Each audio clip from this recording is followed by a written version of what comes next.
नमस्कार, आप देख रहे हैं दिललनटॉप.com और मैं हूं निखिल और ये है हमारी खास पेशकश आसान भाषा में। खबर आई पिछले दिनों की एलन मस्क दुनिया के सबसे अमीर व्यक्ति बन गए हैं। ब्लूमबर्ग की लगातार अपडेट होने वाली लिस्ट के अनुसार अब उनकी कुल संपत्ति हो गई है 136 बिलियन डॉलर्स, मतलब 10 लाख करोड़ से भी थोड़ा ज़्यादा। उनके ऊपर दुनिया में सिर्फ एक और शख्स है जो उनसे भी ज़्यादा अमीर है, जेफ बेजोस, अमेजॉन वाले। उनकी संपत्ति है 183 बिलियन डॉलर्स, भारतीय मुद्रा के हिसाब से 13.5 लाख करोड़ रुपए। ये खबर इसीलिए बड़ी है क्योंकि पहली अव्वल तो नेटवर्थ के मामले में एलन मस्क ने बिल गेट्स को पीछे छोड़ा है। उन्हीं बिल गेट्स को जो अगर आपको याद होगा तो आप जीके की किताबों में हम खूब पढ़ते थे 90 के दशक में, और उसके बाद भी कई सालों तक दुनिया के सबसे अमीर इंसान बने हुए थे। हालांकि बाद में बिल गेट्स कभी दूसरे कभी तीसरे चौथे नंबर पर आते रहते थे और अब वो फिर से तीसरे नंबर पर खिसक गए हैं और अब उनकी संपत्ति है 129 बिलियन डॉलर। दूसरी बात ये कि इस साल की शुरुआत में एलन मस्क टॉप 10 तो क्या टॉप 20 या टॉप 30 में भी नहीं थे। तो ये लंबी रेस इसी साल लगी है। बिल गेट्स, जेफ बेजोस और एलन मस्क के अलावा खबर मुकेश अंबानी को लेकर भी है। मुकेश जो पिछले कुछ दिनों टॉप 10 से बाहर रहे, अब फिर इस लिस्ट में आ गए हैं। अब की बार 10वें नंबर पर 75 बिलियन डॉलर की संपत्ति के साथ, मतलब भारतीय मुद्रा में 5 लाख करोड़ रुपए के करीब की संपत्ति के साथ वो दुनिया के सबसे अमीर भारतीय हैं। जिन भी अमीर लोगों की संपत्ति हम आपको बता रहे हैं, ये थोड़ा पुराना आंकड़ा है। 25 नवंबर 2020 को भारतीय समय अनुसार 12:30 बजे के हिसाब से। हमने आपको केवल दिन ही नहीं समय भी इसीलिए बताया क्योंकि जिस चीज़ से संपत्ति की गणना होती है वो चीज़ साल या महीने के हिसाब से नहीं, मिनट्स और सेकंड्स के हिसाब से बदलती रहती है। इसीलिए हर दूसरे दिन अमीरों की लिस्ट बदल जाती है। जब आप ये वीडियो देख रहे होंगे तो बहुत संभावना है कि ऊपर बताए सभी आंकड़े जो हमने बताया आपको वो बदल गए हों। चलिए आपको भी बिल्कुल आसान भाषा में बताते हैं कि वो कौन से कारक हैं जिनसे इतनी जल्दी दुनिया का सबसे अमीर इंसान बदल जाता है। वो चीज़ जो आपको दुनिया का सबसे अमीर इंसान बनाती है, एक उदाहरण से समझते हैं। मान लीजिए कि सुंदर प्रसाद का साड़ियों का इंपोर्ट एक्सपोर्ट का बिजनेस है। कभी वो एक दिन में ही करोड़ों कमा लेते हैं, कभी महीनों तक कोई आय नहीं होती। किसी दिन उल्टा नुकसान भी हो जाता है, जेब से पैसे देने पड़ते हैं। तो कैसे पता करेंगे कि सुंदर प्रसाद की नेटवर्थ कितनी है? आप कहेंगे कि उनके साल भर के प्रॉफिट लॉस का हिसाब लगा लीजिए, सब आपको मालूम चल जाएगा। लेकिन इसमें भी एक दिक्कत है। उनकी दुकान, उनकी गाड़ियाँ, उनकी गुडविल, उनकी सप्लाई चेन, उनके कर्मचारी, इन सब चीज़ों का हिसाब किताब आखिर कैसे लगाया जाए? साथ ही अगर किसी बड़े सीए को हायर करके ये सब हिसाब लगा भी लिया जाए तो भी एलन मस्क या बिल गेट्स की संपत्ति में तो हर मिनट या हर सेकंड, जैसा कि हम बता चुके हैं, परिवर्तन आता रहता है, जबकि सुंदर प्रसाद की संपत्ति तो पूरे साल सेम रहती है।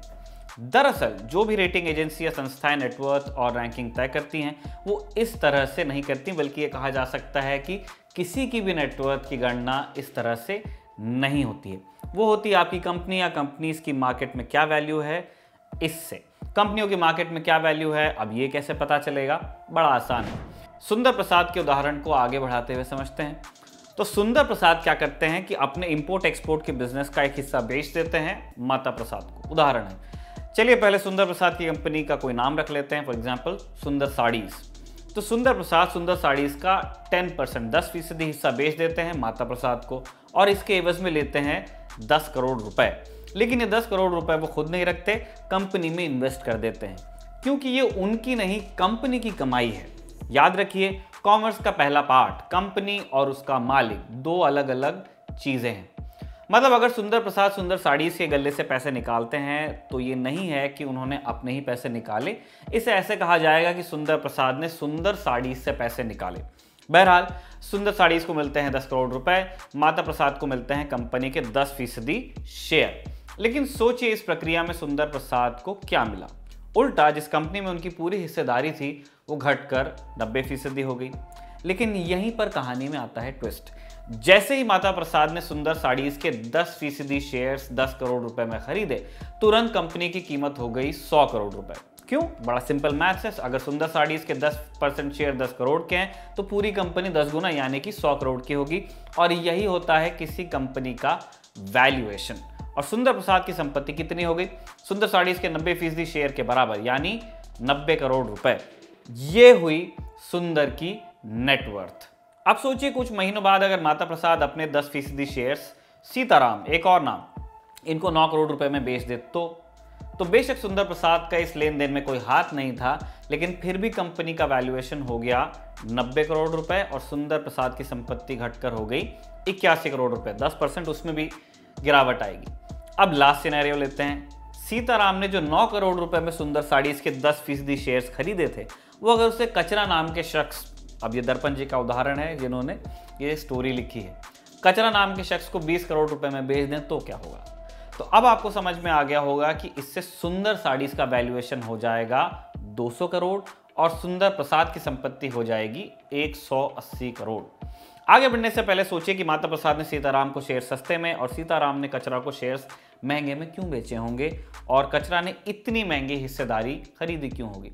वो इसीलिए कि जब सुंदर साड़ीज नुकसान में जा रही होगी या किसी विवाद में होगी, तब माता प्रसाद ने सीताराम को हिस्सेदारी बेची होगी, और जब सुंदर साड़ीज को मोटा मुनाफा हो रहा होगा या कोई बड़ी डील हाथ लगी होगी, तब कचरा ने महंगे में भी हिस्सेदारी खरीद ली होगी।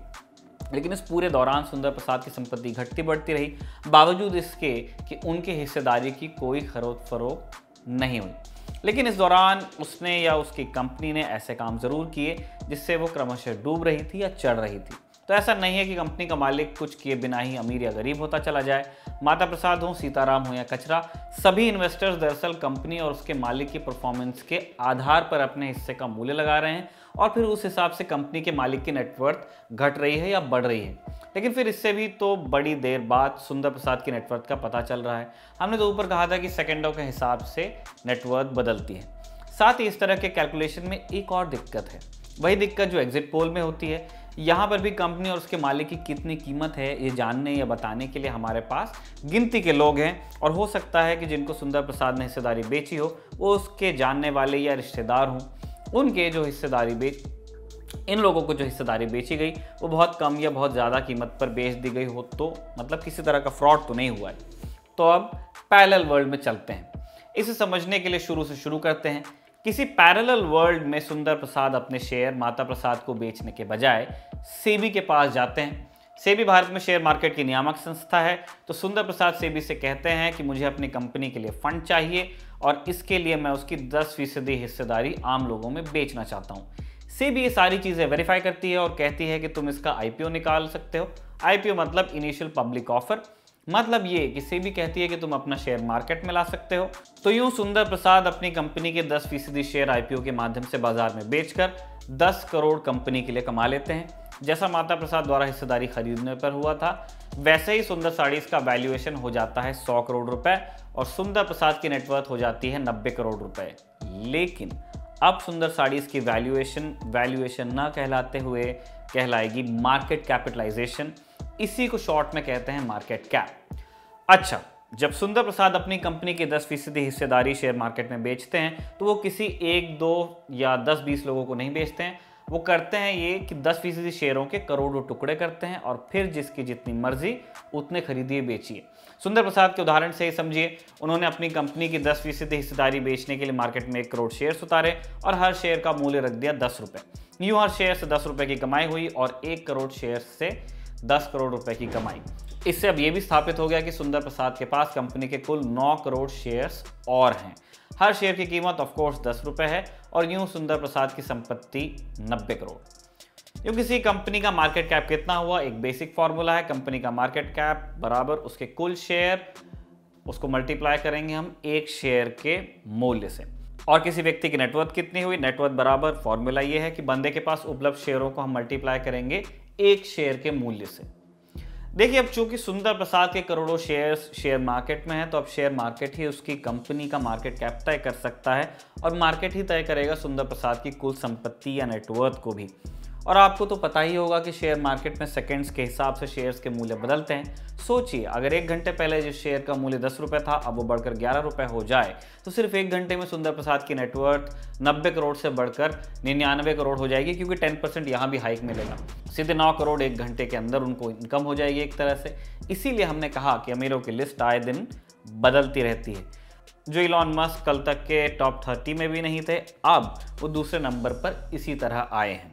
अब अमीरों की नेटवर्थ पर जाने से पहले लास्ट बात, ये जो शेयर्स की संख्या और हर शेयर की कीमत के आधार पर कह दिया जाता है कि बंदा इतना अमीर है, वो इसीलिए क्योंकि अभी जितने शेयर्स उस व्यक्ति के पास हैं, अगर वो पूरे मार्केट में बेच डाले तो उसके पास उतना कैश आ जाएगा।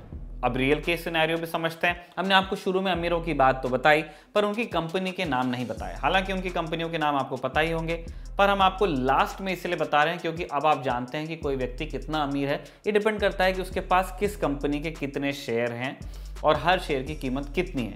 यूँ अब हम जान सकते हैं कि टेस्ला के मार्केट कैप के चलते इलॉन मस्क अमीर हैं, माइक्रोसॉफ्ट के मार्केट कैप के चलते बिल गेट्स अमीर हैं और रिलायंस के मार्केट कैप के चलते मुकेश अंबानी।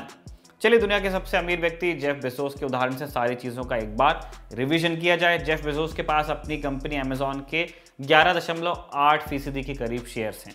अमेजॉन का मार्केट कैप इस वक्त यानी कि 25 नवंबर की बात है लगभग 1.57 ट्रिलियन डॉलर्स था। तो जेफ बेजोस की संपत्ति हुई 1.57 ट्रिलियन डॉलर की 11.8%। कैलकुलेट कीजिएगा तो आएगा 185 बिलियन डॉलर के करीब। ये ब्लूमबर्ग वाली लिस्ट में बताई गई राशि के काफ़ी करीब है। इसे ऐसे भी कैलकुलेट कर सकते हैं आप चाहें तो।